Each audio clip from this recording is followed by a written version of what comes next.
21 करोड़ लोग भारत के अंदर डायबिटिक पेशेंट हैं। आज के समय में जो है ना, अगर कोई रियल वेल्थ है तो आपकी हेल्थ है। फिट इंडिया अब एक जन आंदोलन बन चुका है। गधों की तरह काम करना है, 2 दिन एंजॉय करना है। मैं बोलता हूँ फिटनेस एक लग्जरी है, हर कोई इसे अफोर्ड नहीं कर सकता। मेरा देश ऐसे विकसित बने कि 45 साल 40 साल के आदमी को हार्ट अटैक आए, जिनको एक बार धक्का लग चुका है, गए हॉस्पिटल, देखे 4-5 लाख का बिल बन गया है, फिर आते बोलते नहीं भाई हेल्थ इंश्योरेंस लेना बहुत जरूरी है।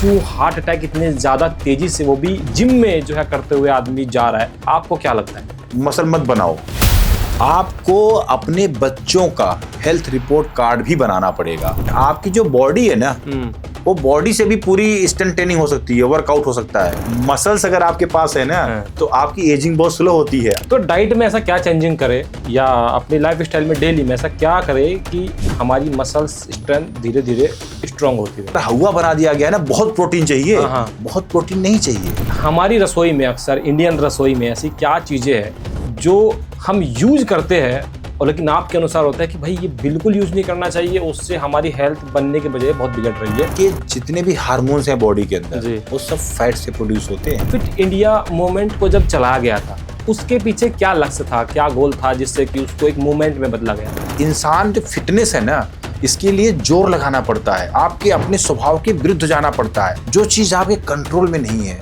उससे आपको स्ट्रेस आता है। इंश्योरेंस तो इंश्योरेंस हो गया, लेकिन आपकी हेल्थ खराब ना हो उसके लिए आपको उठ के एक्सरसाइज करना है। गेहूं की रोटी खतरनाक है।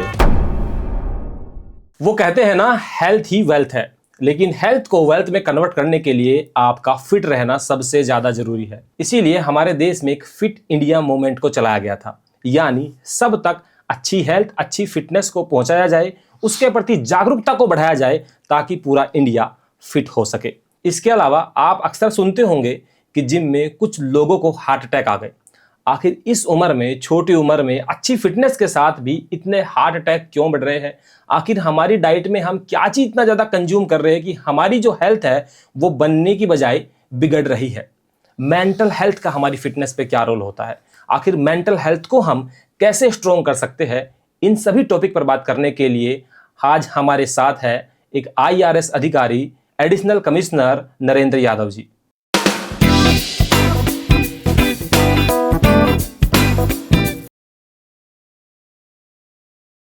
बहुत बहुत स्वागत है सर आपका हेल्दी पॉडकास्ट में। Thank you so much Ankur sir. बहुत सारी आपके जो स्टेटस पे मैं देखते रहता हूँ ना, आपकी फिटनेस की जो आप लोगों को अवेयर करते रहते हैं, और आप एक फिट इंडिया मूवमेंट के ब्रांड एम्बेसडर भी है। तो मैं थोड़ा फिट इंडिया मूवमेंट को लेकर ही सबसे पहले मैं शुरुआत करना चाहता हूँ कि फिट इंडिया मूवमेंट को जब चलाया गया था, उसके पीछे क्या लक्ष्य था, क्या गोल था जिससे कि उसको एक मूवमेंट में बदला गया? देखिए, अगर आज आप आंकड़े उठा के देखोगे तो जो नॉन कम्युनिकेबल डिजीज है, जिसे हम बोलते हैं लाइफ स्टाइल डिजीज जी, उसमें आप डायबिटिक देखोगे तो 21 करोड़ लोग भारत के अंदर डायबिटिक पेशेंट हैं। आज हम वर्ल्ड कैपिटल बन गए हैं डायबिटिक में। राइट। हाइपरटेंशन 22 करोड़ लोग, जो बीपी है जी, ओबेसिटी, मतलब इतनी चीजें ये सब बढ़ रही थी। तो माननीय प्रधानमंत्री जी ने जो है सोचा नहीं, अगर इस तरह से चलता रहा ठीक नहीं रहेगा, तो ये आंदोलन के तौर पे फिटनेस को एक आंदोलन बनाया और इस फिट इंडिया जो मुहिम है जी, इसको शुरू किया। ये बेसिकली ऐसा नहीं है कोई एक छोटा मोटा आंदोलन, मतलब सबकी जन भागीदारी जी इसमें जरूरी है। क्योंकि अगर लोग अपनी हेल्थ के बारे में अंकुर भाई नहीं अगर अवेयर रहेंगे जी, तो health is the real wealth. आज के समय में जो है ना, अगर कोई रियल वेल्थ है तो आपकी हेल्थ है। इसलिए इस मूवमेंट को शुरू किया गया। बाद में जो है इसमें स्कूल लेवल पे जो स्कूल्स हैं उनको जोड़ा गया और जितने भी यूनिवर्सिटीज हैं उनको जोड़ा गया। अब तो मतलब फिट इंडिया का जो आप देखोगे संडेज ऑन साइकिल रेगुलर हो रहा है। हाँ, हो रहा है, क्योंकि अवेयरनेस कि भाई साइकिल कैसे एक इम्पॉर्टेंट टूल है जो आपकी फिटनेस को भी बना सकती है, आपके एनवायरनमेंट के लिए भी बहुत जरूरी है।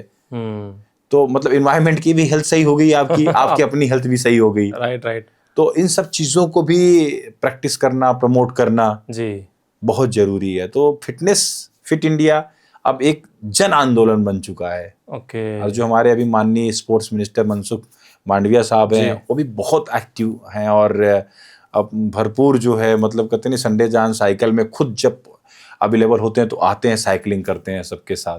तो एक मोटिवेशन जो है ना, वो भी हम लोगों को जो फिट इंडिया के एम्बेसडर्स हैं और जो लोग पार्टिसिपेट करते हैं उनको मिलता है।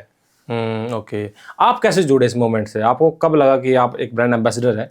तो कैसे इस नहीं, ये तो आप जुड़ना क्या था, मैं तो फिटनेस को प्रैक्टिस कर रहा हूँ। अगर आप देखोगे तो जब मेरी जर्नी थोड़ी सी, तो 2012 में मुझे एक मेजर इंजरी हुई थी। अच्छा। और मेरे जो कार्टिलेज था उसमें टीयर हो गया था। और जब कार्टिलेज में टीयर हुआ तो फिर ऐसा हो गया कि डॉक्टर्स ने बोलना शुरू कर दिया, भाई अगर यही आपकी लाइफ स्टाइल रही और इसी तरह से आप चलते रहे तो आप 2-4 सीढ़ी भी नहीं चढ़ पाओगे आने वाले समय में। कार्टिलेज क्या होता है, उसमें खून नहीं होता, वो जुड़ती नहीं है दोबारा। अच्छा।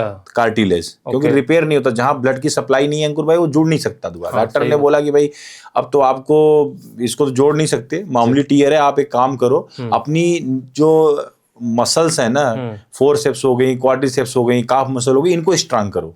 एक्सरसाइज बताई, कुछ रिहैब के लिए उन्होंने दवाएं दी, कुछ एक्सरसाइज। तो उससे क्या हुआ कि मुझे बहुत फायदा हुआ। और उन्होंने सबसे इम्पोर्टेंट जो था वजन कम करना था। मेरा वजन 107 किलो था, फिर मैं आया 89 kg पे। कितने दिन में कम किया आपने? ये लग गया था 6-7 महीने मुझे। लेकिन वो डिसिप्लिन जो उससे जो लर्निंग आई ना अंकुर भाई, वो इम्पोर्टेंट था। हेल्थ के प्रति जो समझ बढ़ी वो इम्पोर्टेंट था। फिर मैंने, जब आप देखोगे ना, तब उसी के आसपास मैंने अपना YouTube के ऊपर जो है चैनल बनाया था। अच्छा। और उसके पीछे मकसद यही था कि जो जर्नी मेरी रही है, हाँ। जो फेस किया है, हाँ। जो वेट लॉस मैंने किया, हाँ। जो न्यूट्रिशन की मेरी समझ बनी, हाँ। वो मैं लोगों को बताऊं, उनके साथ शेयर करूं। अगर कोई स्ट्रगल कर रहा है वेट लॉस करने के लिए चीजों को, तो उसको हेल्प हो पाए। ओके। तो ये चीज लगातार मैं करता रहा। फिर ऑल ऑफ सडन जो है मेरी इच्छा थी कि मैं स्पोर्ट्स मिनिस्ट्री में डिप्यूटेशन पे जाऊं। अच्छा, तो 2012 में तब तक आप IRS हो चुके थे? 2009 में हो गया था। ओके, ठीक है। तो मैं स्पोर्ट्स मिनिस्ट्री में जाना चाहता था, लेकिन वैसे ना सही तो एज अ एम्बेसडर तो सेवा करने का मौका मिल ही रहा है कि एटलीस्ट जो है अपने लोगों की सेवा की जाए। जी। ओके, तो वही चल रहा है अंकुर तो भाई। तब से। अच्छा, इसमें आपको जैसे कि आपने बोला कि अभी भी अगर देखा जाए ओवरऑल फिट इंडिया मूवमेंट को जिस हिसाब से, जो सोच के, जो उसका लक्ष्य को लेकर उसको शुरू किया गया था, आज भी हमारे देश में लोगों में मुझे नहीं लगता कि हेल्थ के प्रति वो जागरूकता होनी चाहिए जो होनी चाहिए एक्चुअली में। क्योंकि अगर वो होती तो हमारा देश प्रोटीन डेफिशिएंसी भी है, हमारा देश में जो है जैसे कि आपने बोला कि डायबिटिक कैपिटल भी है। आखिर क्या चीज ऐसी है जो हमारे देश के लोगों के मन में नहीं बैठ पा रही है, या हम उसको बैठा नहीं पा रहे हैं कि वो हेल्थ को प्राइमरी ना समझ के उसको वो टर्सरी या सेकेंडरी समझते हैं? क्या ऐसा लगता है आपको? देखिए अंकुर, बहुत अच्छा क्वेश्चन है आपका ये। और जो फिट इंडिया मूवमेंट है, आप इसमें देखो दो, मतलब आप जो बोले लोग समझ नहीं पा रहे हैं। एक आंदोलन कब बनता है? जब लोग जुड़ते हैं। राइट। और हम लोग का मकसद क्या, लोगों को जोड़ना। राइट। अब आपको मैं एक एग्जांपल देता हूँ। जी प्लीज। अब आप ये देखो कि एज ग्रुप देखो कि जो 21 साल के लोग नीचे हैं और 21 साल के जो लोग ऊपर हैं, जो 60 तक हैं। आप मान लो ऐसे कि जो बच्चे स्कूल, कॉलेज और यूनिवर्सिटी में हैं, जो लोग आज वर्किंग हैं और जो लोग रिटायर हो गए हैं। अगर 3 एज ग्रुप बनाओ, 3 से पूरी डेमोग्राफी आपका बन जाता है, उसका कंपोजिशन बन जाता है। राइट। पूरे अपनी सारे सिटीजन्स आ जाते हैं। राइट। अब अगर आप फिटनेस के चैलेंजेस देखो, क्यों ये आंदोलन हम जितना चाह रहे हैं उतना आशातीत सफलता नहीं मिल रही है, उसके पीछे रीजन क्या है? अगर आप देखोगे तो आप देखोगे कि जो बच्चे यूनिवर्सिटी में हैं, जो बच्चे कॉलेज में हैं, वो तो मतलब नेचुरली आप देखोगे तो फिट ही रहते हैं, बहुत ज्यादा नहीं है। लेकिन स्कूल कॉलेज के अंदर अभी जंक फूड जो चल रहा है, जंक फूड का और स्क्रीन का टाइमिंग, ये सब बढ़ गया है। इसकी वजह से जो सेडेंटरी लाइफ स्टाइल हो गई है। और बच्चों के ऊपर क्या होता है कि आप देखोगे जो 10वीं 12वीं के बच्चे होते हैं, बोर्ड का प्रेशर भी होता है भाई कि बोर्ड का एग्जाम है, तो फिजिकल एक्टिविटी थोड़ा कम कर देते हैं। तो इनको तो टैकल किया जा सकता है एट दिस स्टेज। मेरा मानना है कि जो यूथ है उनको पकड़ सकते हैं बढ़िया से। असली समस्या जो है ना, वो आती है वर्किंग एज ग्रुप के साथ।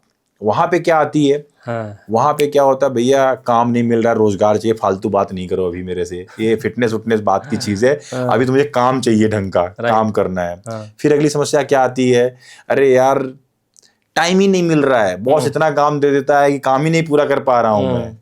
फिर अगली बात क्या बोलते, अरे इतनी सर्दी है, सर्दी में कोई कैसे उठे सुबह सुबह। अब गर्मी आएगी तो बोलेंगे इतनी गर्मी है यार, इतना पसीना निकलता है, कैसे वर्कआउट करूं। राइट। मतलब वहां पे क्या है कि मोटिवेशन का अभाव है जी मोटिवेशन मतलब नहीं करने के लिए जी राइट और ये तब होता है अब मैं तो ऐसे लोगों को देखा हूं जिनके साथ कहते नहीं है कि एक बार आप हॉस्टल में भर्ती हो जाओ तो आपको वैल्यू पता चलेगी फिटनेस की। मैं तो ऐसे लोगों को भी देखा हूं जो भर्ती भी होके आ जाते हैं फिर उसी ढर्रे पे चल देते हैं। आप देखोगे ना अंकुर भाई ऐसे लोग भी मिल जाएंगे कि ऑल ऑफ सडन कुछ हुआ 4 दिन हॉस्टल में रह गया, बड़े मोटिवेटेड रहते हैं कि इस बार अगर यहाँ से गया तो मैं पूरे फिटनेस करूंगा, अच्छे से करूंगा और मतलब जिंदगी बदल दूंगा अपनी, फिर 4 दिन बाद वहीं उसी रास्ते पे चल देते हैं। जी जी तो इसका जो सिस्टम है ना अगर आप देखोगे तो सबसे बड़ी चीज यही है कि भाई जो मोटिवेशन है डेली बेसिस पे ना, क्योंकि देखिए हम लोग आलसी होते हैं स्वभावतः, राइट। अगर आप बेंथम की फिलॉसफी अगर थोड़ा वो जानते हैं तो उनकी जो फिलॉसफी है वो उपयोगितावाद की फिलॉसफी है। वो बोलते हैं कि भाई इंसान जो है ना अपनी कानी उंगली भी तब तक नहीं हिलाता जब तक उसे कुछ फायदा नहीं मिल रहा हो। राइट।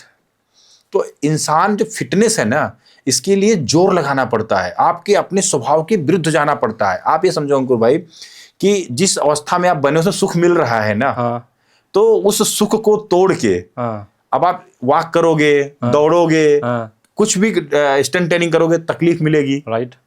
तो हमारा जो शरीर है ना वो डिजाइन कैसे किया गया, सुख के लिए डिजाइन। भैया अपने आप कंफर्ट में रखो, सर्वाइवल के लिए रखा गया है। मतलब कि अपने हमारा शरीर और दिमाग बहुत इंटेलिजेंट है, अगर कोई खतरा आएगा तुरंत एक्टिवेट हो जाएगा। खतरा जब तक महसूस नहीं करेगा ना तो एकदम सर्वाइवल मोड में रहता, मस्त एकदम टीवी चल रही है, नेटफ्लिक्स चल रहा है, कोक चिप्स अंदर जा रही है, सैटरडे संडे एंजॉय हो रहा है। यही लाइफ स्टाइल है। Right right. 5 दिन गधों की तरह काम करना है, 2 दिन एंजॉय करना है। राइट। बट अब क्या है कि जो बंदा अब सोचता है कि वैल्यू है, ये फिटनेस एक वैल्यू है, फिटनेस एक आजकल क्या लोग फिटनेस को बोलते हैं कि मतलब सबसे आसान काम है कुछ भी कर। मैं बोलता हूँ फिटनेस एक लग्जरी है, हर कोई इसे अफोर्ड नहीं कर सकता। मतलब लग्जरी उस संदर्भ में नहीं है, इसके लिए आपको तपना पड़ेगा।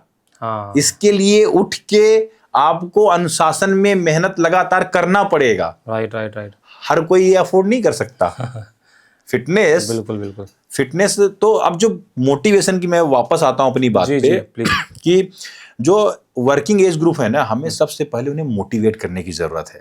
अब उसके लिए क्या है, मैं तो अपनी एक किताब भी लिख रहा हूं अंकुर भाई, प्लीज बताइए। वो किताब है इंडिया मतलब 2047 की हम लोग बात कर रहे हैं ना कि विकसित भारत कैसा होगा जी। तो वो पूरा कंसेप्ट ही मैंने लिया कि भाई fitness and India at the rate 2047। अच्छा। कि भाई 2047 में आप समझो कि आपका देश, हमारा देश 2047 में विकसित बन गया। जो सपना है हम लोग कर भी लेंगे जी जी। 30 ट्रिलियन की इकोनॉमी बना लेंगे जी। आप एक चीज इमेजिन करो, आपको एक पैराडॉक्स दिखेगा जो मैंने देखा। पैराडॉक्स क्या है कि जितने डेवलप्ड नेशन है ना जो विकसित हो चुके हैं जी, उनके यहाँ क्या है कि जितनी भी नॉन कम्युनिकेबल डिजीज हैं जो मैंने बताया, मोटापा, हाइपरटेंशन, डायबिटीज, ये जब वो विकसित हो रहे थे तो ये भी कम हो रही थी पॉपुलेशन में। इनका रेट भी गिर रहा था। अपने यहाँ उल्टा हो रहा है, इनकी दर भी बढ़ रही है और हम विकसित भी धीरे धीरे हो रहे हैं। तो ये पैराडॉक्स हुआ। ये चिंता मुझे परेशान कर रही थी कि भाई ये चीज जो है ना ये कैसे। तो अब आप एक चीज इमेजिन करो कि एक जरा कल्पना करते हैं कि आप 2047 में पहुंच गए। राइट, पहुंच गए। ठीक है जी। लाल किले पे माननीय प्रधानमंत्री जी जो है झंडा फहरा रहे हैं। ठीक है। और एक 45 साल का आदमी काउच पे बैठ के झंडा फहराते हुए टीवी पे देख रहा है। नॉर्मली हम लोग करते हैं टीवी पे जब चल रहा होता है झंडा तो हम लोग देखते हैं, सुनते हैं भाषण। Right right. और ऑल ऑफ सडन जो है एक सायरन की आवाज एम्बुलेंस की आपके कानों में आती सुनाई पड़ती है और उस इंसान को जो है हार्ट अटैक आ गया। 45 साल के आदमी को, नाहक आ रहा है आजकल, 45 साल के आदमी को हार्ट अटैक आया। राइट। अब वो जैसे जो है एम्बुलेंस उसको बाहर लेके जाती है तो विकसित भारत में आपका स्वागत है। आप देखो अंकुर भाई कि अब विकसित भारत के बिल बोर्ड लगे हैं चारों तरफ, विकसित भारत में आपका स्वागत। मैं नहीं चाहता कि मेरा देश ऐसे विकसित बने कि 45 साल 40 साल के आदमी को हार्ट अटैक आए। इसीलिए मैं ये किताब लिखा कि भाई ये नहीं चाहिए। हमारे जो एक्चुअल में रियल में जो है रियल एस्टेट क्या है, रियल एस्टेट ये नहीं है कि भाई आपने पुल बना लिए, आपने बुलेट ट्रेन चला ली, आपने सारा जितना भी मॉडर्न इंफ्रास्ट्रक्चर है कर दिया जी, हर तरह का जी, स्कूल कॉलेज हेल्थ सब कुछ कर दिया जी। एक्चुअल में रियल हेल्थ पता है क्या है? आप मान लो बना भी लिए तो उसके अंदर रहेगा कौन? इंसान। राइट। एक्चुअल में जो रियल है ना, जो रियल एस्टेट है, वो इंसान है, सिटीजन है हमारा। और अगर 45 साल में अगर वही मर रहा है तो हमें सोचने की जरूरत है, हमें कुछ करने की जरूरत है। तो अंकुर भाई फिर वहां से बात निकल के आती है कि हमें अपने रियल में रियल एस्टेट को बचाना है, उसमें इन्वेस्ट करना है। आपको एक बात और बताता हूँ, इंटरेस्टिंग बात। Please please. हम लोग जो है प्रिवेंटिव हेल्थ के ऊपर कितना खर्च करते हैं, मुझे नहीं लगता। आप सोचो। मुझे लगता ही नहीं। मतलब अगर पूरा आप देखोगे ना, अपने घर में भी खर्चा देखोगे ना, तो प्रिवेंटिव हेल्थ के ऊपर न के बराबर होता है। हम बीमार होते हैं फिर खर्च करने के लिए तैयार होते हैं।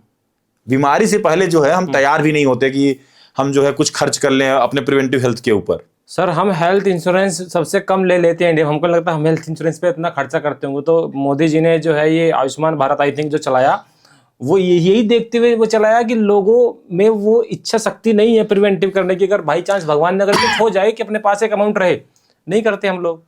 और करते कितने लोग हैं अब तो ऐसे लोग हैं जिनको एक बार धक्का लग चुका है, गए हॉस्पिटल, देखे 4-5 लाख का बिल बन गया है, फिर आते बोलते नहीं भाई हेल्थ इंश्योरेंस लेना बहुत जरूरी है। अच्छा। तब जाके इंश्योरेंस भी लेते हैं, लेकिन तब भी प्रिवेंटिव हेल्थ वाला काम नहीं करेंगे। इंश्योरेंस तो इंश्योरेंस हो गया, लेकिन आपकी हेल्थ खराब ना हो उसके लिए आपको उठ के एक्सरसाइज करना है, उसके लिए आपको जो है टाइम पे सोना है, उसके लिए आपको मेडिटेशन करना है, योगा, बहुत सारी चीजें हैं, तब भी वो कुछ भी नहीं करते हैं। तो आप मतलब स्थिति जो है आज के समय में बहुत अलार्मिंग है, एटलीस्ट हेल्थ एंड फिटनेस में। सर अभी आपने बोला कि 45 साल की उम्र में जो है हार्ट अटैक आ रहे हैं। अभी अगर देखा जाए, और आप जब हमारी बातें भी हो रही थी, आप भी उसके पीछे कोज आप बता रहे थे कि उसके पीछे का मेन कोज क्या है आजकल, खास करके जिम में जो लड़के दिखने में बॉडी बिल्डर फिटनेस दिखते हैं और अचानक से लगा कि टक से उनको हार्ट अटैक आया और वो चले गए, जो कि लगता नहीं है ऐसा। इसके पीछे क्या कोज है कि क्यों हार्ट अटैक इतने ज्यादा तेजी से, वो भी जिम में जो है करते हुए आदमी जा रहा है? आपको क्या लगता है? देखिए अंकुर भाई, मेरी बहुत लिमिटेड समझ है, मैं कोई कार्डियोलॉजिस्ट नहीं हूँ, लेकिन जितना मैं समझ पाता हूँ उसके हिसाब से होता क्या है कि जो लोग आजकल क्या है कि आप देखेंगे ना, जितने लोगों को हार्ट अटैक आता है मोस्टली लोग अच्छे खासे बॉडी बिल्डर, 6 पैक, 18 इंच के डोले, एकदम बढ़िया जो इपिटोम होता है ना फिटनेस का, वो होता है। राइट। तो ऐसे लोगों के साथ क्या हो सकता है, जब हमने पढ़ाई की न्यूट्रिशन की और चीजों की, तो एक चीज हो सकती है, नामली क्या होता है कि ऐसे लोग कई बार क्या है छुपाते हैं, बताते तो नहीं है, एनाबॉलिक स्टेरॉइड लेते हैं। एनाबॉलिक स्टेरॉइड क्या होती है? देखिए स्टेरॉइड क्या होती है, बेसिकली ये सिंथेटिक हार्मोन्स होता है, ये ट्रीटमेंट में भी दिया जाता है। और एनाबॉलिक का मतलब होता है बिल्डअप, जब इसका इस्तेमाल मसल बिल्डिंग के लिए किया जाए। हाँ ठीक है, ओके। तो इसे एनाबॉलिक बोलते हैं जी। तो जो ये एनाबॉलिक स्टेरॉइड्स हैं जिसमें टेस्टोस्टेरोन एक मेजर होता है, तो टेस्टोस्टेरोन क्या करता है कि वो जिम्मेदार होता है मसल्स के लिए इंसानों में, तो उससे आपकी रिकवरी फास्ट हो जाती है, अमीनों की सिंथेसिस तगड़ी हो जाती है। लेकिन दिक्कत क्या होती है कि अगर आपने स्टेरॉइड का यूज किया जी, तो ऐसा नहीं है कि केवल यहाँ की मसल बड़ी होगी, हार्ट भी एक मसल है। सर आप कई बार देखो, आप देखा होगा आपने कि कई बार लोगों के 6 पैक होते हैं, ऐसे लोगों के, लेकिन थोड़ा पेट भी निकला होता है, उस पेट निकले हुए पेट पे डिब्बे लगे होंगे। राइट, हाँ देखा है। वो क्या है, उनके इंटरनल आर्गन जो है ना वो साइज में बड़े हो गए हैं। अच्छा। तो जो अंदर लीवर आते हैं, किडनी, सबका साइज बढ़ चुका है। आप देखोगे उनके इतना सा पेट, उस पे 6 पैक, जरूर देखा होगा मैंने तो अंकुर भाई। बिल्कुल नहीं देखा मैंने। अब उसमें क्या होता है कि जब हार्ट क्या है, वो भी एक मसल है, हार्ट का साइज भी लार्ज हो जाता है, और जब हार्ट का साइज बड़ा हो गया तो उसकी पंपिंग कैपेसिटी ब्लड को वो कम हो जाती है, एक बात। और दूसरी चीज, रिक्वायरमेंट खून की बढ़ जाती है, क्योंकि आपका मसल ज्यादा हो गई है। राइट। सबको सप्लाई चाहिए। सही बात है। सप्लाई करने वाला बेचारा कमजोर हो गया है, तो ग्रिड फेल करने वाली बात है वो। आपने समझा नहीं ज्यादा। आजकल ट्रेनर भी कैसे हैं, मैं बहुत बड़ी बात बोल रहा हूं, इस चीज को मैंने अपनी किताब में भी लिखा है। अपने यहाँ फिटनेस का रेगुलेशन नहीं है। सही बोले आप। आज हर कोई बंदा कहीं से भी फिटनेस ट्रेनिंग लेके आ रहा है, सर्टिफिकेशन लेके आ रहा है, वो जा भी रहा है कि नहीं जा रहा है, सर्टिफिकेट टेस्ट पास कर लिया, एनाटॉमी की प्रॉपर समझ है कि नहीं है, ट्रेनर अपॉइंट हो गया। आपका BCA किए बिना, बेसिक कंपोजिशन जाने बिना आपको वर्कआउट शुरू कर देता है। राइट। आपको कितनी स्पीड में, आपकी क्या लिपिड प्रोफाइल है, कितनी ब्लॉकेज है, क्या कुछ जानता नहीं है। ऐसे लोग भी कारक बन सकते हैं। समझ रहे हैं आप? तो कहने का मतलब क्या है कि हमें हमारी फिटनेस इंडस्ट्री को भी रेगुलेट करना पड़ेगा। मैंने एक इंसान का, वो भी बॉडी बिल्डर है और मिस्टर वर्ल्ड रहे हैं, वो आनंद आर्नोल्ड, ओके, एक है, पंजाब के है, मिस्टर पंजाब भी रहे। तो मैंने उनसे बातें पूछी कि एक्चुअली वो पैरालाइज है थोड़े नीचे, तो वो व्हील चेयर पे बॉडी बिल्डिंग करते हैं। उन्होंने एक रीजन और बताया, आप उस पर एग्री करते हैं कि नहीं बताना, कि हमारे यहाँ पे जो जिम के साइज है वो 2 BHK 3 BHK के बाद में जिम खोल के बैठा है। आप यूरोप में या बाहर जाएंगे तो वहां पे जिम ऐसे लगता है किसी फुटबॉल ग्राउंड में हम लोग आ गए। सही तो बात है। वेंटिलेशन प्रॉपर होता है ना, सब कुछ अच्छा होता है। तो ये भी एक रीजन हो सकता है इन चीजों का कि आदमी आजकल देखिए क्या है कि ये बात बिल्कुल सही है। पार्टली मैं बोलूंगा रीजन क्या है कि जिम कई बार बेसमेंट में होते हैं, कई बार वहां पे वेंटिलेशन नहीं होता है। जो सस्ते जिम है, जी, आजकल अच्छे जिम भी हैं, बहुत ऐसे ऐसे चेन बनी हुई हैं जिनके अंदर प्रॉपर एयर कंडीशन है, प्रॉपर वेंटिलेशन है। वो पूरा इसको जिम्मेदार नहीं ठहरा सकते हम, लेकिन मैं इतना मानता हूं कि अगर हम लोग इस पूरी इंडस्ट्री को रेगुलेट कर दें, लाइसेंसिंग कर दें इसकी, कि आप कोई जिम खोलेंगे तो आप बताओगे सरकार को प्रॉपर, कुछ लाइसेंस फी रख दिया जाए ट्रेनर के लिए। मान लीजिए कि अपना फिट इंडिया ही है, अब फिट इंडिया का सर्टिफिकेशन आपको पास करना पड़ेगा तभी आप ट्रेनर बनो। उसके पहले आप ट्रेनर नहीं बनो। तो कम से कम ये तो पता रहेगा कि भाई ये बना है तो इसको बेसिक जानकारी है। और ट्रेनर की भी ग्रेडिंग करनी चाहिए हमें कि भाई आप जो है 5 साल का एक्सपीरियंस हो गया आपका, तो आप नेक्स्ट लेवल पे आपका होना चाहिए। आप जितने भी स्पेशल पॉपुलेशन है आप उसको ट्रीट कर सकते हो। मतलब हर तरह की सिस्टम थोड़ा सा हमें इम्प्रूव करना पड़ेगा, क्योंकि हेल्थ एंड फिटनेस को इग्नोर करके हम नहीं चल सकते। और ऐसे आप सोचो कोविड आ गया, अब मैं दूसरे पक्ष की बात करूं प्लीज। अब कोविड आ गया, हमारी फिटनेस इंडस्ट्री क्या हालात क्या थे आपने देखा? अरे सब बेचारे बैंकरप्ट हो गए, सब कोलैप्स हो गया, सब कोलैप्स हो गए। सब रेंट नहीं भर पाए। अब क्या हो सकता है कि जो कॉर्पस इकट्ठा हो, सपोज करो लाइसेंस की मैं बात कर रहा हूं, जो जिम ओपन करने वाला होगा उसको लगेगा क्यों यार मैं लाइसेंस फी क्यों दूं, मेरा अपना इतना ये है। लेकिन उस लाइसेंस फी से अगर कल को ऐसी कोई आपदा विपदा आती है तो जो कॉर्पस इकट्ठा रहेगा उससे इनकी मदद हो सकती है। भाई रेंट आपका आधा हम भर देंगे या पूरा रेंट हम भर देंगे 6 महीने तक। हो सकती है ना ऐसी बातें, बिल्कुल ऐसे पॉलिसी चेंज हो सकता है। तो कहने का मतलब अंकुर भाई क्या है कि हमें इस पे बात करने की जरूरत है। यही सब चीजें जो मैं किताब की बात करता हूँ ना अपने, कि भाई fitness and India at the rate 2047, ये सब स्ट्रक्चरल चेंज हमें लाने पड़ेंगे। और क्या हो सकता है? जैसे आपने बोला अगर आपको ये दायित्व दिया जाए, जैसे कि आपने बोला, आप थोड़ी कल्पना कीजिए, मैं आप भी कहता हूँ आप एक बार कल्पना कीजिए, आप कह भी रहे थे कि स्पोर्ट्स मिनिस्ट्री में जैसे अगर सपोज करो हो गया जैसा आपने सोचा, आप अगर उस चीज को कल्पना करें तो आप क्या 10 या 5 ऐसे मेजर चेंज है जो आपको लगता है कि ये तो फिटनेस इंडस्ट्री के लिए होने ही चाहिए, इन पे कोई कॉम्प्रोमाइज नहीं हो सकता? सबसे पहली चीज, चले बच्चों से स्टार्ट करते हैं। बच्चे देश का भविष्य होते हैं। राइट। आपको हेल्थ रिपोर्ट कार्ड, सिर्फ आप जो रिपोर्ट कार्ड बनाते हो अंकों का ना, वो नहीं चलेगा। आपको अपने बच्चों का हेल्थ रिपोर्ट कार्ड भी बनाना पड़ेगा। माँ बाप को सजेशंस देने पड़ेंगे कि आपका बच्चा जो है उसका हेल्थ स्कोर क्या है। सबसे पहली चीज, उससे क्या होगा, ट्रैक कर पाएंगे हम कि हमारा बच्चा पर्टिकुलर जिसे स्पेशल नीड है, जरूरत है कि नहीं है, क्या है। एक तो ये हमें स्टार्ट करना पड़ेगा। दूसरी चीज, अब अगर हम युवाओं की तरफ चलें तो जो आजकल सेडेंटरी लाइफ स्टाइल बनी हुई है, सेडेंटरी लाइफ स्टाइल मतलब स्क्रीन के ऊपर बैठ के करना, उसके हमें ब्रेक करना पड़ेगा। बच्चों को मोटिवेट करना पड़ेगा कि रियल वर्ल्ड में आए, खेल कूद करें, स्क्रीन टाइम अपना कम करें। राइट। और तीसरी चीज चलते हैं, जो अब आ गए हम वर्किंग ग्रुप में, जो सबसे चैलेंजिंग मैं शुरू में बताया आपको। इनके लिए क्या करना है जी? इनके लिए हमें मोटिवेशन के ऑप्शंस निकालने, जैसे मान लीजिए हम कोई स्कीम स्टार्ट कर देते हैं, भाई 90 डेज तक अगर आप कोई वर्कआउट करते हो और लगातार अपनी सेल्फी आप अगर 75 दिन तक अपलोड कर दिए तो आपको देश के फिट इंडिया एम्बेसडर से, देश के स्पोर्ट्स मिनिस्टर से मिलने का मौका मिलेगा। राइट। बात करने का मौका मिलेगा, या जो यूथ आइकॉन है उनसे बात करने का मौका मिलेगा। तो इससे क्या होगा सर, लोगों के अंदर ना मोटिवेशन आएगा कि अपन जो है स्पोर्ट्स मिनिस्टर से मिलेगा, अपन सेल्फी डालेगा, वो निकलेगा, थोड़ा इनर्शिया ब्रेक होगा। अब सोचो, अब दूसरी चीज सोचो जी, फिटेस्ट एम्प्लॉई हम क्या होता है आजकल, सबसे ज्यादा काबिल एम्प्लॉय की तस्वीर लगाते हैं, हाँ, अवार्ड देते हैं, हाँ, व्हाई नॉट फिटेस्ट एम्प्लॉय?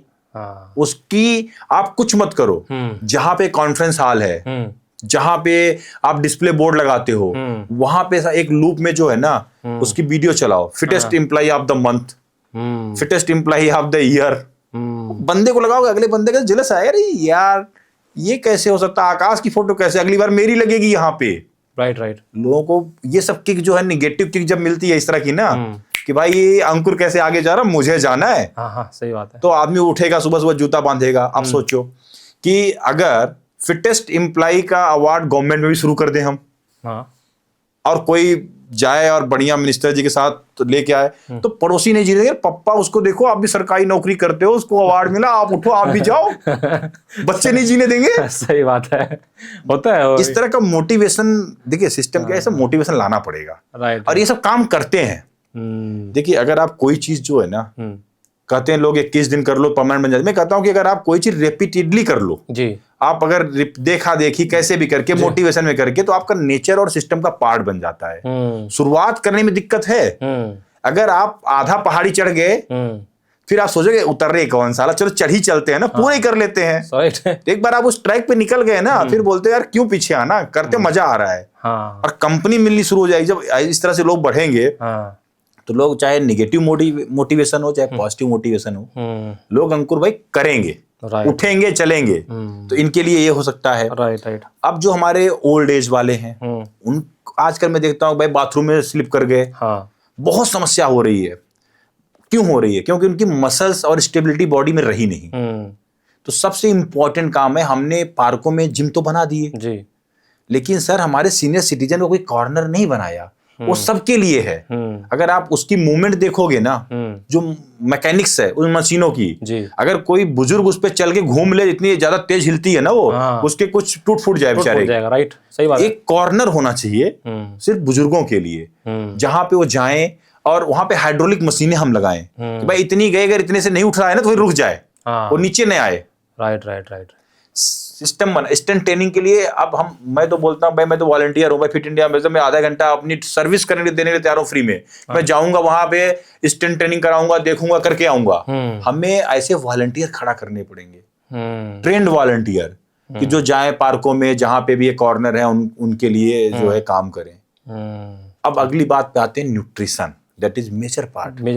मैं भी ये तो हो गई। अब हो गई फिजिकल पार्ट। जी। फिर न्यूट्रिशन को भी हम वहीं से स्टार्ट करते हैं। सबसे पहली चीज बच्चों को जो डाइटरी गाइडलाइंस हम बनाते हैं नेशनल इंस्टीट्यूट ऑफ न्यूट्रिशन की, ICMR के साथ मिलके, उन गाइडलाइंस के ऊपर आजकल बच्चे क्या देखते हैं, वीडियो, शॉर्ट रील्स, ये सब। उनको उनके लंच पीरियड में या स्पोर्ट्स पीरियड में रील बना के दिखाई जाए कि भाई देखो ये डाइटरी गाइडलाइंस है बच्चों, ये खाने से ये होता है, ये खाने से ये होता है, पत्तेदार सब्जियां खाओ, फाइबर वाले चीजें खाओ, दूध पियो। तो उनको वो सब चीज वहां पे ना, वो यहाँ सीधे ब्रेन में हिट करती है। वो घर जाके मम्मी बोलेंगे, मम्मी मैगी अच्छी चीज नहीं होती है, ये नूडल्स नहीं खाने हैं। और हमारे टीचर बोल रही दिखाई थी वहां पे भैया थे ऐसे। वो क्या होता है, वो घर का भी माहौल बदलेंगे, वो अच्छी चीजें लेके आएंगे। तो पेनिट्रेशन जो है ना, हमें रियल टाइम बेसिस पे ये जो नेशनल इंस्टीट्यूट ऑफ न्यूट्रिशन की किताब आके रह जाती है, हम उसको पॉपुलराइज करें अच्छे से, रील के माध्यम से, वीडियो के माध्यम से, कुछ इस तरह से चीजें। देखिए information, education and assistance, these are the 3 key points. अगर आपने लोगों को इन्फॉर्म किया, एजुकेट कर दिया, और जो लोग फंसे हैं जी, स्ट्रगल कर रहे हैं, उनको असिस्ट कर दिया कैसे वहां से निकल के आना है जी, तो काम हो गया ना।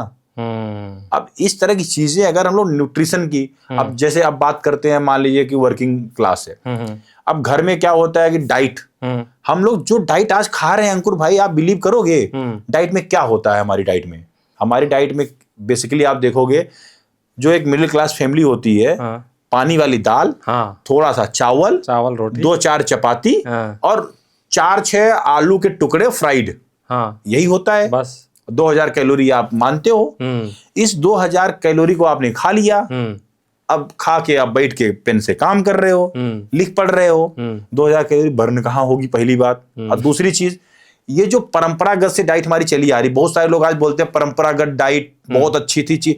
भाई आप कंटेक्स्ट देखो, पहले हम खेतों में काम करते थे। कहाँ काम करते थे? खेतों में। मेन फिजिकल एक्टिविटी थी और मेन लेबर का काम था। राइट। तो ये 2000 कैलोरी भी कम पड़ती थी और खाना मिल जाए तो भी सही था। अब क्या हो गया, ना तो उसका डाइजेशन होता है, ना कुछ होता है, प्रोटीन डिफिशियंट हमें। यार गांव में थे, कम से कम दूध तो पीते थे, बिल्कुल सही अब गाय भैंस पालते थे, हर सबके पास दूध था। और दूध मेरे नजर में प्रोटीन का बहुत अच्छा सोर्स है, मेरी नजर में नहीं, नेशनल इंस्टीट्यूट ऑफ न्यूट्रिशन की बुक के हिसाब से भी दूध जो है बहुत अच्छा सोर्स है प्रोटीन का। राइट।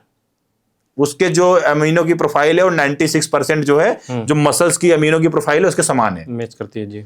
तो उससे अच्छा तो क्वालिटी नहीं है। तो हम तो दूध तो खाते थे, अब तो साला शहर में दूध भी कोई नहीं खाता पीता, पैकेट का दूध कौन खाए। नहीं अब बात है ना। तो चीजें क्या हो रही, कहीं ना कहीं से आपने अपनी इच्छा के हिसाब से परंपरागत डाइट की बात कर ली, वो पार्ट आपने छोड़ दिया, ये पार्ट ले लिया आपने। तो चीजें क्या है कि आपको आपकी डाइट के बारे में भी अवेयरनेस फैलानी पड़ेगी कि भाई आप कैसे, घर में बहुत सारी चीजें होती हैं, इतने तरह के मिलेट होते हैं जो आजकल चल भी रहा है, मिलेट का ईयर हम लोग मना लिए। मिलेट्स कैसे खाएं और उस मिलेट्स को कैसे कंपोजिशन हम चीजों के साथ करें, थोड़े बहुत ट्विक करके, थोड़े बहुत ट्विस्ट करके हम बहुत अच्छा न्यूट्रिशन घर में बना सकते हैं। It's not costly, but basic understanding की इसमें जो है जरूरत है। मैं पर्सनली ये मानता हूँ। ओके, अवेयरनेस फैलानी पड़ेगी अंकुर भाई इसमें भी। ओके, अभी आपने बात किया, अभी हम जब एस्ट्रॉयड पे हम लोग ये बातें कर रहे हो, थोड़ा सा मैं उसी पे आपसे और जानना चाहता हूँ। अच्छा, इसी बीच में मुझे, जब भी आप एक वर्किंग क्लास के लिए आप बातें कर रहे थे, मुझे एक चीज़ में बीच में आया, मैं एक वीडियो देख रहा था और एक इंसान गूगल का जो ऑफिस है ना उसकी वीडियोस बना रहा था। मतलब एक होता है ना व्लॉग, ये बना देना। जैसे हम लोग मतलब फिलहाल ये बैठे हुए हैं तो वहाँ पे फिट रहने के लिए नीचे एक वो जिम वाली जो साइकिल होती है ना वो लगी है और ऊपर बैठ के इंसान काम कर रहा है। तो क्यों ना हमारे जितने भी ऑफिसेज हैं उनमें इस तरीके से इंफ्रास्ट्रक्चर को बिल्ड किया जाए कि आदमी वर्क के साथ साथ उनकी जो कैलोरी बर्न है उस पर काम करे, फिट हो जाए। ऐसा कुछ हो सकता है कॉलेज में, स्कूल में भी ऐसा किया जाए। अब आपको एक सच्चाई बताता हूँ, हम ब्लंटली बताता हूँ। बिल्कुल बिल्कुल। सारे प्राइवेट सेक्टर के अंदर जिम्स होते हैं, फिटनेस का कॉर्नर होता है, गवर्नमेंट सेक्टर में होता है, सब जगह होता है। आप आंकड़े ला के दे दो कितने लोग जाते हैं उसमें करने के लिए। सुविधाओं की कमी नहीं है सर। अच्छा, आप बोल रहे हो सुविधाओं की कमी नहीं है, सब जगह बनाया गया है फिटनेस सेंटर कि भाई आप जाओ करो। मोटिवेशन, अभी मैं फिर बेसिक, आप जाओ, इंफ्रास्ट्रक्चर की कमी नहीं यार। फिटनेस के लिए क्या चाहिए, आपकी अपने आपकी जो बॉडी है ना वो बॉडी से भी पूरी स्ट्रेंथ ट्रेनिंग हो सकती है, वर्कआउट हो सकता है। सिर्फ बॉडी, कैलिस्थेनिक का नाम आपने सुना है? कैलिस्थेनिक का नाम सुना होगा ना? नहीं, सब मैंने सुना नहीं। कैलिस्थेनिक क्या है कि एक ऐसी विधा है जिसमें पूरी की पूरी फिटनेस जो है बॉडी वेट से होती है, जो हैंड स्टैंड करना, हैंड वॉक करना। हाँ, आपने सब देखा होगा। हाँ, देखा है। और मसल अप करना, ये सब कैलिस्थेनिक का पार्ट है। अच्छा, और ये पूरा का पूरा जो है बॉडी वेट वर्कआउट होता है इसमें। पुशअप करना, दंड कर। अच्छा, आप प्राचीन समय में चलो जी, आप मुझे बताओ कि कौन सी जिम की मशीनें थी? कुछ भी नहीं था। लोग दंड मार के, बैठक मार के, पुशअप पुल इसी से बॉडी बना लेते थे। कितनी अच्छी थाई होती थी, कितनी अच्छी भुजाएं होती थी। अरे तब तो क्या था, मुदगर बना के कर लेते थे। हाँ। तो कहने के लिए ना, संसाधन चीजें आप कितना भी दे दो अंकुर भाई जी, नियत नहीं है ना करने की तो कुछ नहीं हो सकता। कुछ नहीं हो सकता। और नियत हमें और आपको लगातार बता के, पिंच करके, जैसे नहीं होता जब बच्चा पढ़ता नहीं, मास्टर जी क्या बोलते हैं, डांट डांट के, बता बता के, समझा समझा के उसको काम पे लगा देते हैं। जी जी जी, हमें भी वही रोल प्ले करना पड़ेगा जो आप कर रहे हो। ये जैसे आप पॉडकास्ट कर रहे हो तो अपनी बात हम लोग पहुंचा, 4 लोग भी सुनेंगे, शर्म तो आए, कुछ तो करेंगे। अगर हमारी और आपकी बात सुन के 4 लोगों की जिंदगी बदलती है, राइट राइट, मैं तो बोलता हूँ भाई बहुत अच्छा काम किया आपने, हमने बिल्कुल किसी के जीवन में कुछ वैल्यू एडिशन तो दिए। राइट राइट, आपको शर्म तो आए कुछ करना है। और एक चीज और है जी, सुन लीजिए भाई लोग जो इस पॉडकास्ट को देख रहे हैं जी प्लीज। मसल्स अगर आपके पास है ना तो आपकी एजिंग बहुत स्लो होती है, आप ज्यादा दिन तक जवान और सुंदर बने रहेंगे। तो मसल बहुत जरूरी है, उसके लिए स्ट्रेंथ ट्रेनिंग करनी पड़ेगी। ओके, तो और बताइए, जैसे आपने ये बड़ा अच्छा टॉपिक आपने बोला, हर कोई चाहता है बूढ़े ना हो यार, जवान रहे। ठीक है, तो जवान रहना है, ठीक है, क्योंकि आप तो एक प्रोफेशनल जो है, आप जिम फिटनेस ट्रेनर तो है ही है, डाइट के बारे में भी अच्छा ज्ञान रखते।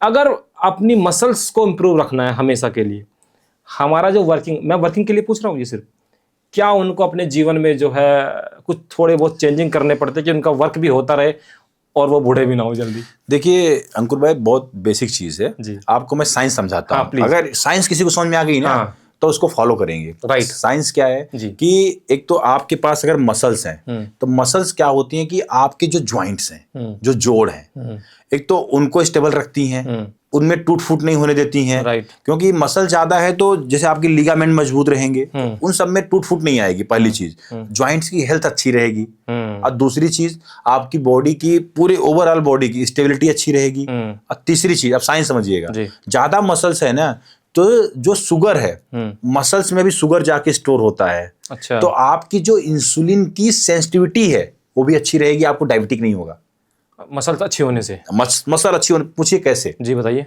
देखिए, आपकी इंसुलिन क्या, आप कुछ मीठा खाते हैं तो बॉडी के अंदर ब्लड में जो है ग्लूकोज की सप्लाई बढ़ती है। ब्लड के अंदर ग्लूकोज की ऑप्टिमम सप्लाई ही चाहिए, उससे ज्यादा नहीं चाहिए। तो बॉडी के अंदर मैकेनिज्म है, वो पैंक्रिया बोलती है अपने बीटा सेल को, भाई इंसुलिन रिलीज करो, एक्सेस आ गया है वहां पे ग्लूकोज, उसको लेके आओ। तो जाके लेके आएंगे तो ग्लाइकोगेन के फॉर्म में जो है लीवर के आसपास जमा कर देंगे।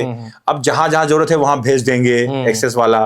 तो मसल्स भी एक ऐसी चीज होती है, अगर पास ज्यादा है ना तो उनको भी ग्लूकोज चाहिए होता है, वहां भी स्टोर होता है, तो वहां भी ये सप्लाई कर देंगे स्टोर करने के लिए। अब उससे क्या फैल गया, तो आपकी जो सप्लाई, जो कहते नहीं है इंसुलिन को जाके ज्यादा काम करना पड़ता, वो तो यूज हो गया। तो उतनी इंसुलिन और नहीं निकालनी पड़ेगी, एक्सेस को लाके यहाँ जमा करो। समझ रहे हो कि नहीं? तो इससे क्या होता है कि जो इंसुलिन की सेंसिटिविटी है रेड ब्लड सेल्स की, जो सेल्स हैं, उससे बनी रहती है। नहीं तो नॉर्मली क्या होता है ना, जब आप ज्यादा इंसुलिन निकालते हो, ज्यादा मीठा खाते हो, तो बार बार आपका स्पाइक आता है। या सिंपल कार्ब खाते हो तो बार बार स्पाइक आता है। उससे क्या होता है, इंसुलिन को बार बार पैंक्रिया निकालती रहती है। तो अगर कोई चीज बार बार करेंगे ना तो भी इरिटेट हो जाती है, यार ये तो डेली आ जाते हैं कम करने के लिए, जाओ, हम आपकी बात सुनते ही नहीं। अच्छा, सिंपल भाषा में बताएं तो जो इंसुलिन की जो सेंसिटिविटी है ना वो घट जाती है, तो ज्यादा इंसुलिन निकालना पड़ेगा उतना काम करने के लिए। कई बार आपने ये भी सुना होगा अंकुर भाई कि इंसुलिन तो बन रही है बट जो इफेक्टिव नहीं है, वो मतलब वो जो ब्लड में एक्स्ट्रा ग्लूकोज से कम नहीं कर पा रही है। तो मतलब इंसुलिन की सेंसिटिविटी रेड ब्लड सेल से खत्म हो गई है, तो आपको एक्स्ट्रा जो है इंसुलिन लेना पड़ता है। वो जो इंजेक्शन से वो भी लेते हैं, टैबलेट के फॉर्म में भी लेते हैं। अच्छा। तो इंसुलिन की सेंसिटिविटी बनी रहती है। तो कहने का मतलब muscle muscle muscle, we need muscle at any age. अगर आप बुजुर्ग हैं, अगर आपके पास मसल्स है, हम लोग यार हमको भाई चीज सोचो ना, हमारे माँ बाप क्या होता है ट्रेडिशनली, अगर कोई बोझा उठा के जा रहे होते हैं, हम सामने होते हैं तो बोलते हैं पापा मुझे दे दो, मम्मी मुझे दे दो, आप क्यों उठा रहे हो? बिल्कुल सही बात है। उनका नुकसान कर रहे हो आप। अच्छा, आप तो संस्कार में जा रहे हो। हाँ। उनकी मसल थोड़ी बहुत जो ट्रेंड होती, जो थोड़ा टेंशन में रहती, कुछ डेवलप होती, वो भी ले लिया आपने।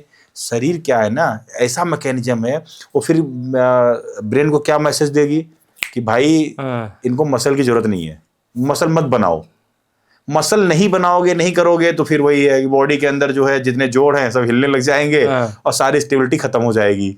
तो हम लोग चाहे अनचाहे जो है ना अच्छा नहीं कर रहे होते हैं।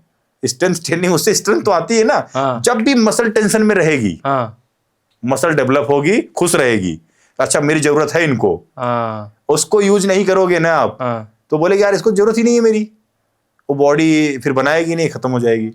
ओके।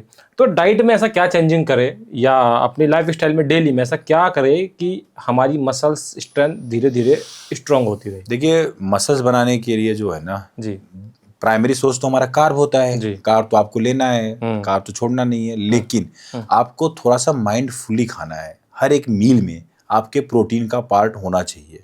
अच्छा। अब हर एक मील में प्रोटीन का पार्ट कैसे आएगा? आप देखिए, जब मैं दालों की बात करता हूँ तो आप दाल डेफिनेटली खाइए, अच्छा उसके अंदर प्रोटीन है, लेकिन पानी वाली दाल नहीं होनी चाहिए, दाल होनी चाहिए। सही बात है, दाल होनी चाहिए उसके अंदर, पहली चीज। दूसरी चीज, दूध जरूर कंज्यूम करें। अगर आप लैक्टोज इंटॉलरेंट रही हैं तो आप दूध जरूर लें। अगर एक गिलास आप दूध लेते हैं तो 12 से 15 ग्राम प्रोटीन आपको मिल जाता है। दही खाएं, दही के अंदर भी अगर आप 200 ml 100 ml दही खा, उसके अंदर भी 10-12 ग्राम प्रोटीन मिल जाता है। तो ये दूध दही अगर आपके उसमें है, दाल आप ले रहे हैं, तो उसके अलावे अगर आप मेरे से एक्सेस पूछते हैं ना, तो आप ये समझिए कि मान लीजिए जो सोयाबीन हो गया या कुछ इस तरह की चीजें हैं ना, आप अपने डाइट में शामिल करें। हमें जिस तरह हवा बना दिया गया है ना, बहुत प्रोटीन चाहिए, बहुत प्रोटीन नहीं चाहिए।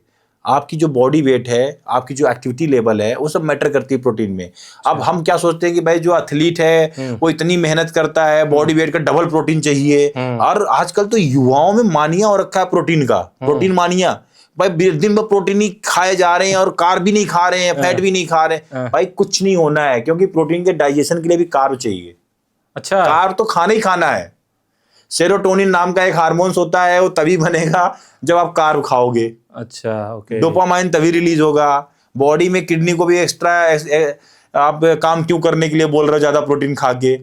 और ज्यादा प्रोटीन खाने से कोई मसल वसल नहीं बनती, अगर लोगों को गलतफहमी है ये। मेहनत करो, टाइम पे उसकी रिकवरी के टाइम पे आपके जितना अमीनो एसिड होना चाहिए उतना आप उसको दो।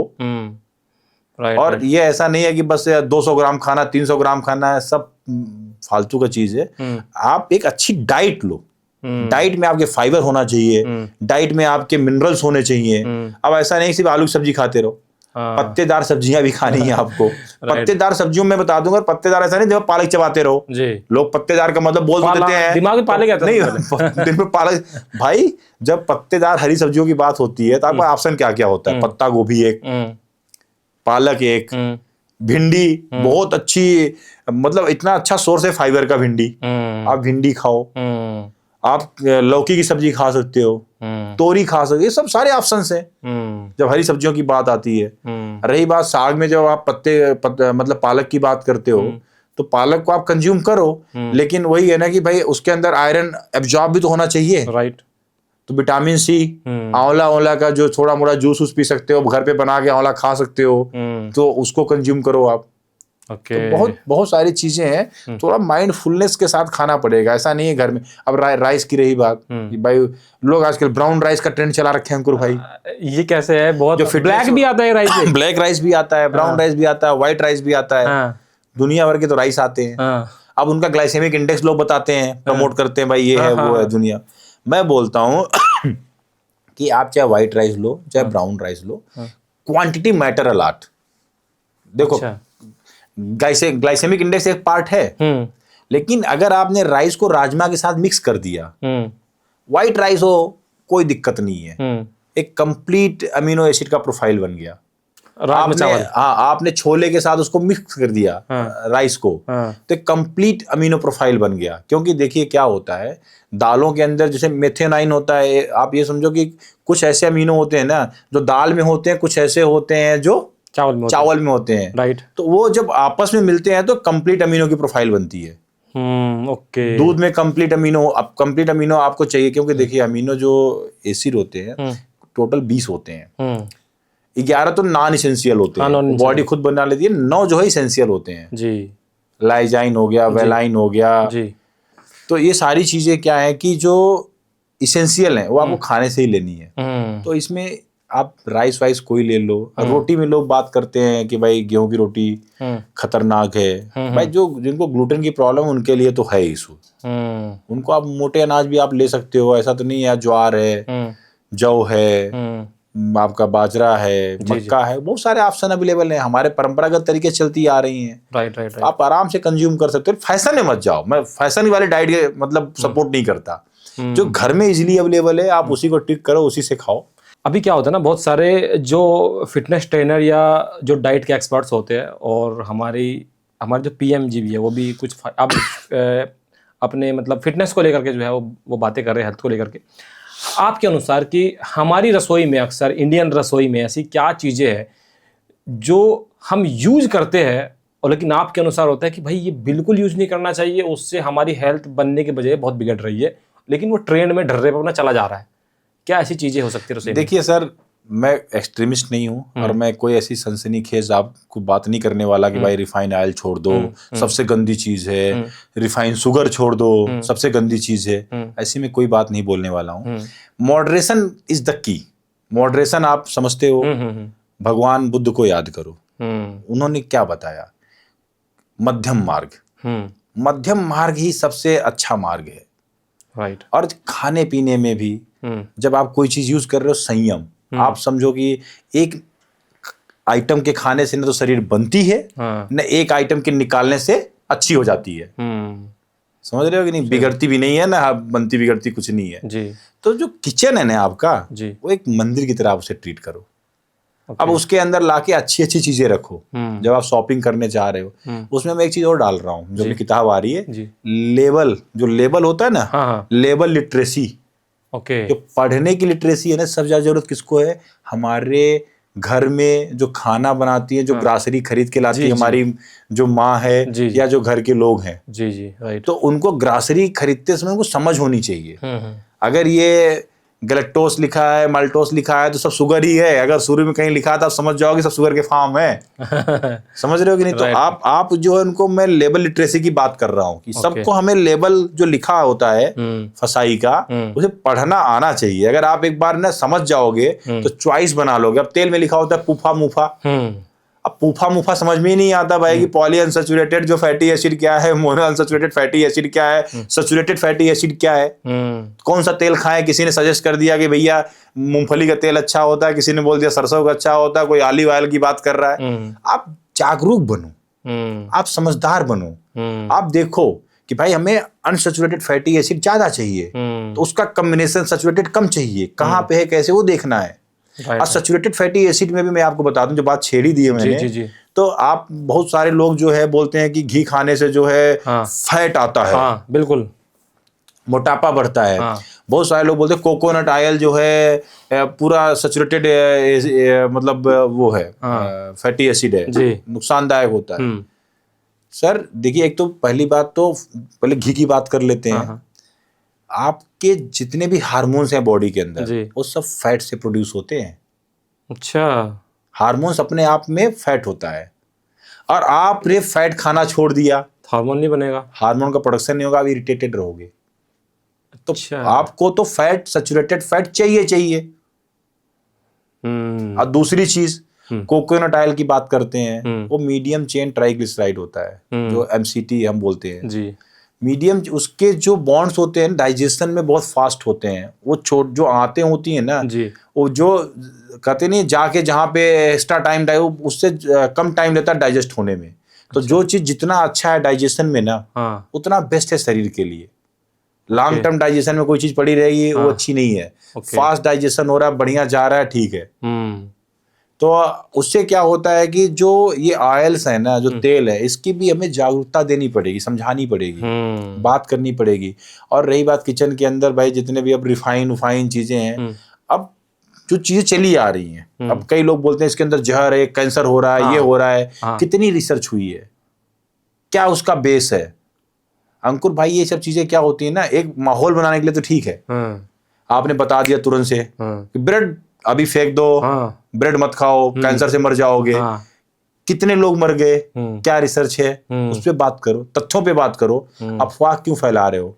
अभी अंडे की बात आई थी, आपने देखा भी होगा, अंडे से कैंसर होता है किसी उस पे। अब क्या यार, अगर आदमी अंडा भी खाना छोड़ दे, आदमी खाए क्या? हर चीज में तो रसायन है, लेकिन एक परमिसिबल लिमिट होती है। अगर उस लिमिट में है तो क्या फर्क पड़ता है? अब कोई तत्व पाया गया मान लीजिए उसके अंदर जो कैंसरजेनिक है, तो क्या वो एक लेवल से, एक मात्रा से ज्यादा है या वो एक सर्टेन लिमिट में है? बहुत सारी चीजें सर्टेन लिमिट में परमिसिबल होती हैं, उतनी तो आप प्योरिटी में कोई चीज खा भी नहीं सकते हो ना। हर एक चीज मिक्स एंड मैच के साथ आती है। राइट। तो अगर वो हमारी बॉडी में जाके निकल जा रहा है, उसे बहुत ज्यादा अकुमुलेशन नहीं हो रहा है, कोई बहुत दिक्कत नहीं है, तो ऐसी अफवाह फैला के चीजें करके हम क्या हासिल कर लेंगे? और अंडा तो बहुत अच्छा सोर्स है प्रोटीन का। मैं तो बोलता हूँ भाई कि आप देख लो उसका प्रोडक्शन कहाँ हो रहा है, कैसे हो रहा है, पॉसिबल हो तो। Otherwise go with the good brands, जो अच्छी चीजें हैं आपको लगता है ठीक है, जिनको आप ट्रस्ट कर सकते हो। जी। अगर गांव देहात में अच्छी जगह सोर्सिंग कर सकते हो तो उससे अच्छा कुछ नहीं है। आपको पता है क्या खिला रहे हैं, क्या नहीं खिला रहे हैं। राइट। थोड़ा सा ना मेंटल हेल्थ को लेकर बातें करते हैं। आप भी एक यूपीएससी के एस्पिरेंट रह चुके हैं, आपने इसको क्लियर भी किया, और आपके उस वक्त जब आप इस चीज़ की तैयारी कर रहे होंगे, आपके आसपास बहुत सारे लोग होंगे, आपने भी बहुत लोगों को मेंटल प्रेशर से गुजरते हुए देखा होगा, मेंटल स्ट्रेस से गुजरते हुए देखा होगा। मेंटल हेल्थ पूरी तरीके से बिगड़ जाती है, और जिस तरीके से वीडियोस में दिखाते हैं, आपके मुखर्जी नगर में, रविंद्र नगर में छोटे छोटे कमरों में 3-3 लोग होते हैं, ऐसा होता होगा। वो वही वाली नई वेंटिलेशन है, नहीं अच्छा माहौल है एकदम। उस वक्त पे, उस माहौल में अक्सर जब रिजल्ट आता है तो फिर 1-2 दिन बाद सुनने को मिलता है कि एक इंसान है जिसका नहीं हुआ, उसने सुसाइड कर लिया। ये जो मेंटल प्रेशर, मेंटल हेल्थ को लेकर के मैं थोड़ा बात करना चाहता हूँ कि ऐसे लोगों के लिए या फिर इस तरह के लोग, आखिर क्या वो परिस्थिति बन जाती है उनके माइंड में, उनके एटमॉस्फेयर में, कि वो यहाँ तक सोच लेते हैं कि उनको अब इस दुनिया से चले जाना जरूरी है क्योंकि यूपीएससी नहीं हुआ। क्या इतना जरूरी है यूपीएससी? देखिए, मैं एक चीज़ और बताता हूँ, इस पे बात करेंगे, लेकिन जो सबसे पहली चीज़ जो आपने मेंटल हेल्थ की बात की ना, इसमें एक स्ट्रेस भी होता है। स्ट्रेस नाम की एक चीज़ होती है। हाँ जी। वो सबका बाप है। आप कितना अच्छा खाना खा लो, कितनी अच्छी वर्कआउट कर लो, अगर आप स्ट्रेस में हो तो अंदर जो केमिकल रिएक्शन है ना, कुछ भी सही नहीं होगा। अच्छा। न तो आपके हार्मोन सही से रिलीज होंगे, न तो आपका डाइजेशन प्रॉपर होगा, सब खत्म रहेगा। तो स्ट्रेस कहाँ से आता है? माइंड से। आप कोई चीज ओवर थिंक कर रहे हो, कोई चीज आपको परेशान कर रही है, या कल का जो फियर है उससे आपको स्ट्रेस होता है। जो चीज आपके कंट्रोल में नहीं है उससे आपको स्ट्रेस आता है, और जो चीज आपके कंट्रोल में है उससे आपको खुशी आती है। हाँ। डोपामाइन आता है। अरे ये तो मेरे कंट्रोल की चीज है, मैं कर लूंगा। हाँ। जहाँ पे कंट्रोल नहीं होता वहां डाउट रहता है। कल मैं जाऊंगा, प्रेजेंटेशन दूंगा, बॉस को पसंद आएगा नहीं आएगा, मेरा वाला पसंद आएगा कि उसका वाला पसंद आएगा, मेरा प्रमोशन होगा, स्ट्रेस। अब बच्चे जो होते हैं जो यूपीएससी की तैयारी करते हैं सर जी, उम्मीदों का इतना ज्यादा बोझ होता है, अब परफॉर्मेंस होती नहीं है। जैसे क्रिकेट खेलते हो आप, हाँ। इंडिया पाकिस्तान का मैच हो, जी, ठीक है, आपने भले 4 मैच में लगातार सेंचुरी मारी, अगर उस दिन आपने सेंचुरी नहीं मारी तो आपसे घटिया खिलाड़ी कोई नहीं है। पूरी मेहनत पीछे की सब मिट्टी मिल जाती है। घटिया खिलाड़ी कोई नहीं है। आपसे परफॉर्मेंस का प्रेशर, और आदमी फेल कर सकता है। ह्यूमन इज ह्यूमन, मशीन तो है नहीं, रोबोट तो है नहीं। जी, सही बात है। तो जो परफॉर्मेंस का प्रेशर होता है इन बच्चों के ऊपर बहुत ज्यादा होता है, और जो सिचुएशन होती है, कैसे कैसे बैकग्राउंड से आते हैं। अगर आप रूट कास्ट देखोगे, अलग अलग बैकग्राउंड होता है। कोई माँ बाप जो है, जितना अनाज होता है, छोटे छोटे किसान होते हैं, अनाज बेच के बच्चों को यहाँ पढ़ा रहे होते हैं, और उसका प्रेशर कि भाई अगर अगली बार मेरा इस बार सिलेक्शन नहीं हुआ तो हमारे बाप ने बोल दिया गांव में सबको कि हमारा लौंडा जो है ये बन के आएगा, आईपीएस बन के आएगा, पुलिस बन के आएगा, आईएएस बन के आएगा। उसका अलग से प्रेशर, माहौल का प्रेशर, मौसी का, फूफा का, ताई का अलग से प्रेशर। तो लड़का क्या होता है कि मैच्योरिटी लेवल उतनी होती नहीं है, इस प्रेशर को कई बार हैंडल नहीं कर पाता, और इसको हम लोग रोक सकते हैं जी, अगर टाइम पे उनकी काउंसलिंग की जाए। देखिए, मैं यहाँ पे आप जैसे इन्फ्लुएंसर जी, और जितने भी लोग मेंटल हेल्थ के ऊपर बात करते हैं जी, और जितने भी इन्फ्लुएंसर हैं वो कंटेंट बनाते हैं, उनका बड़ा अच्छा रोल है इसमें। आप पॉजिटिविटी फैलाइए, आप लोगों को मोटिवेट करिए कि भाई ठीक है, लाइफ है। हम लोग बोलते भी हैं यार, लाइफ है, नथिंग इज परमानेंट। चाहे सफलता हो चाहे असफलता हो, कुछ भी परमानेंट नहीं है, आएगी जाएगी। और आज आपका समय है, हो सकता है कल आपका समय ना भी रहे। आज आप अंडर परफॉर्म कर रहे हैं, किसी चीज में हो सकता है आप अंडर परफॉर्म कर रहे हैं, किसी दूसरी चीज में बहुत अच्छा परफॉर्म करें। हर एक बच्चे को जो है अगर इस तरह से हम समझाएं बुझाएं तो हो सकता है जो उसका मेंटल क्या होता है कि वो एक मूवमेंट होता है जब वो ऐसे स्टेप कोई उठाता है, अगर उस मूवमेंट में भी कोई उसको समझा दे बता दे तो सकता है ना ले ना करे।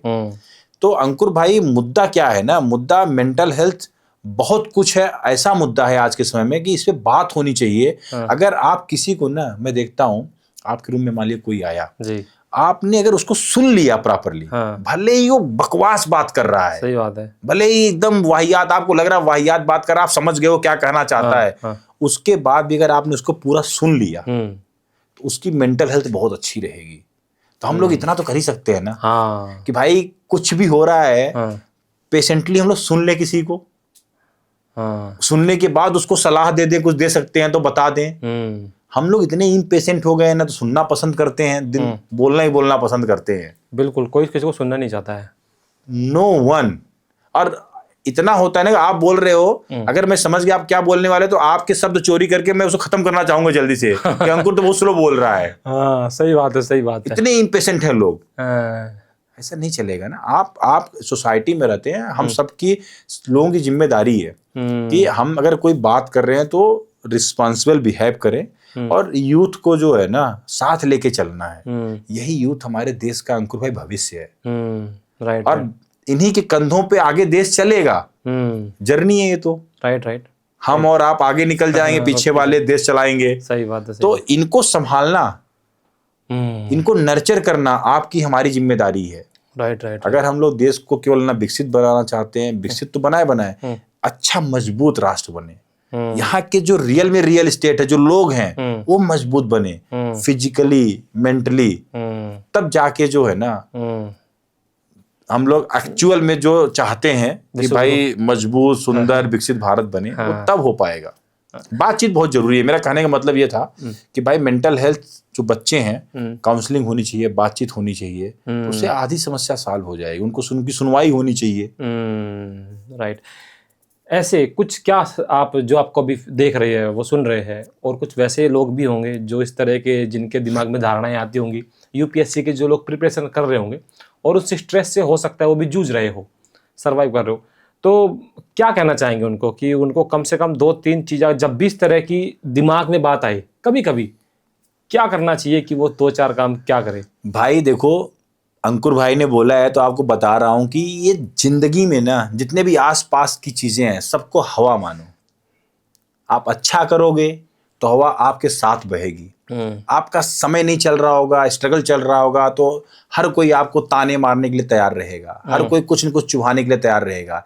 लेकिन ये सब टाइम बीइंग है। हर अंधेरे का उजाला होता है। ये लंबी रात हो सकती है, लेकिन ऐसा नहीं है कि उजाला नहीं होगा। आप जो भी काम कर रहे हो, आप लगे रहो, करते रहो। अगर कोई चुभने वाली बात बोल रहा है, कोई ताने मार रहा है, तो ठीक है ना यार, तानों को आप तारीफों की तरह लो। तानों से ही जिंदगी बनती है, तारीफों से तो आप दिन बना लोगे, ऐसा संग्राम भाई बोलते हैं। तो ताने जिंदगी में जो है ना जी, अगर मिल रहे हैं तो सही है। आप उसको यही मान लो कि भाई आज जो हवा चल रही है हमारे साथ नहीं है। बिल्कुल। आने वाला समय सबका बदलता है यार। मेरे पप्पा बोलते हैं कि साला जो घूर होता है ना, उसका भी समय आता है। धैर्य तो रखो, धैर्यवान तो बनो, संयम तो रखो। बिल्कुल सही बात है।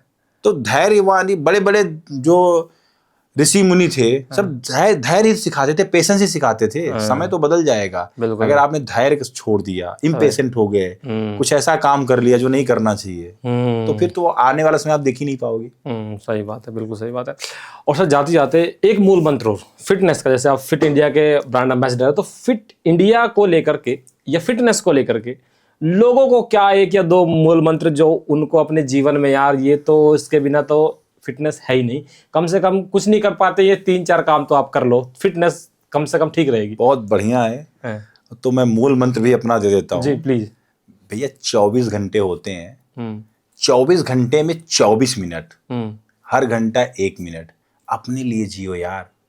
अगर आप 24 घंटे में 24 मिनट नहीं निकाल सकते फिजिकल एक्टिविटी के लिए, अपने मेंटल हेल्थ के लिए, मेडिटेशन के लिए, तो कैसे काम चलेगा?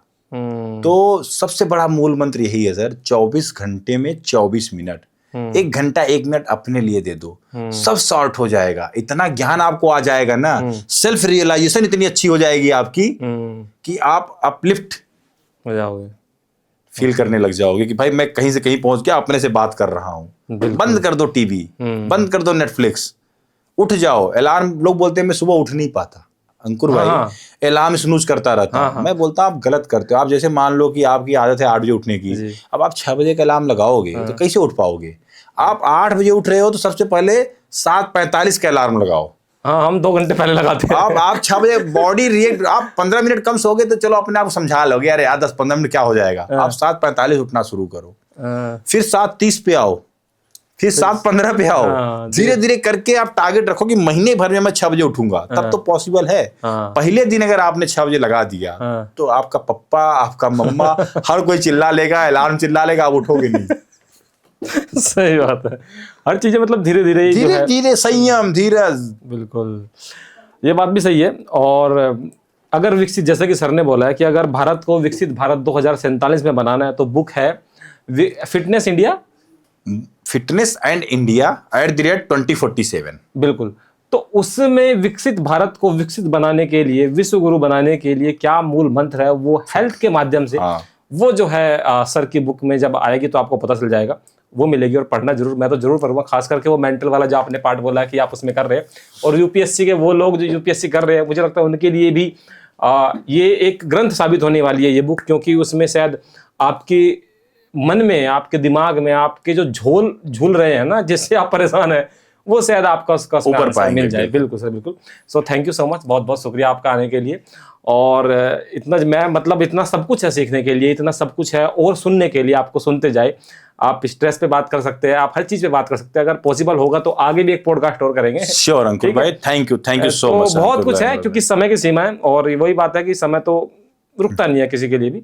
लेकिन हम डेफिनेटली एक पॉडकास्ट सर के साथ और लेके आएंगे, जिसमें कि हम मेंटल हेल्थ पे और अच्छे से बातें करेंगे। खास करके बहुत सारी चीजें अभी और रह गई है, जैसे कि हम बातें कर रहे थे स्पोर्ट्स के बारे में, हम बातें कर रहे थे कि जो एथलीट्स होते हैं उनकी फिटनेस के बारे में भी बहुत अंदर तक जाके उनको समझना बहुत अच्छी बात है। वो कैसे कैसे इतना फिट रहते हैं, कैसे हमसे थोड़ा अलग होते हैं, उस पर भी अभी समय नहीं है, बट हम करेंगे जरूर। तो कैसा लगा आपको वीडियो, हमें कमेंट करके जरूर बताएं। वीडियो को शेयर और लाइक जरूर करना। Thank you so much.